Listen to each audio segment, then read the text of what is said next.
आज एनटीए ने खुद माननीय सुप्रीम कोर्ट के सामने माना कि जिन्होंने ग्रेस नंबर दिए थे उससे बच्चों में डिससेटिस्फैक्शन हुआ, बच्चे प्रोटेस्ट पे आए।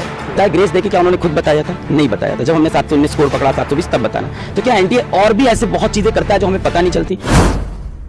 सुप्रीम कोर्ट ने नीट यूजी 2024 परीक्षा की सुनवाई पर फिजिक्स वाला के सीईओ अलक पांडे ने कहा कि आज एनटीए ने खुद माना है कि जो ग्रेस मार्क्स दिया गया था उससे बच्चों में असंतोष है। बता दें कि सुप्रीम कोर्ट ने कहा कि जिन बच्चों को ग्रेस मार्क्स 1563 मिले थे उन बच्चों का 23 जून को दोबारा एग्जाम लिया जाए।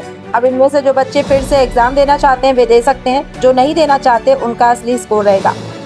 एनटीए ने सुप्रीम कोर्ट के सामने माना कि उनके द्वारा दिए गए बेस मार्क्स गलत थे। सवाल यह है कि क्या एनटीए में कोई और भी संगति है जिसके बारे में हमें जानकारी नहीं है।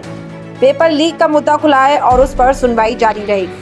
आज एनटीए ने खुद माननीय सुप्रीम कोर्ट के सामने माना कि जिन्होंने ग्रेस नंबर दिए थे उससे बच्चों में डिससेटिस्फैक्शन हुआ, बच्चे प्रोटेस्ट पे आए और कहीं ना कहीं उन्होंने माना कि पहले कभी ऐसा नहीं है, पहली बार किया है। तो उन्होंने माना कि इसको हम हटा देते हैं ग्रेस नंबर को। हमारी 7 दिन से ये लड़ाई चल रही थी कि पहली बार आपने कैसे ग्रेस नंबर दे दिए, किस बेसिस पे आपने सोच लिया, बिना किसी को इन्फॉर्म किए, और आपने जब रिजल्ट आया तो बताया नहीं।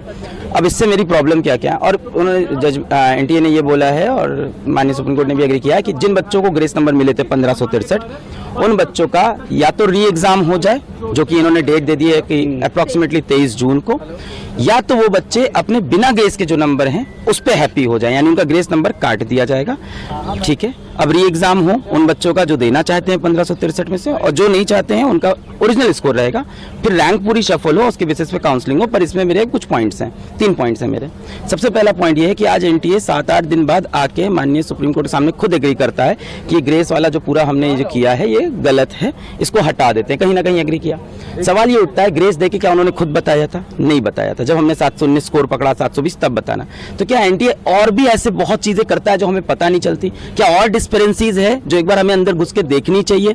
ये तो पकड़ा गया 719 720 से, क्या ऐसे और भी मामले हो सकते हैं? तो कहीं ना कहीं ट्रस्ट का इश्यू है। दूसरा बात, उन्हीं बच्चों को ग्रेस मिला था और उन्हीं को री एग्जाम की अपॉर्चुनिटी मिल रही है जो माननीय हाईकोर्ट पहुंचे थे एग्जाम के बाद कि उनका समय का नुकसान हुआ है। बहुत सारा बच्चा माननीय हाईकोर्ट नहीं गया क्योंकि किसी को नहीं पता कि बाद में ग्रेस नंबर मिलते हैं, पहले कभी नहीं हुआ।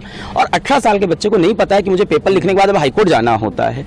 तो मुझे लगता है यहाँ पे राइट टू इक्वालिटी का वायलेशन है। तीसरी बात, पेपर लीक का जो मुद्दा है वो ओपन है, उस पर सुनवाई होती रहेगी। और आज माननीय सुप्रीम कोर्ट में जजेस ने खुद बोला कि मान लेते हैं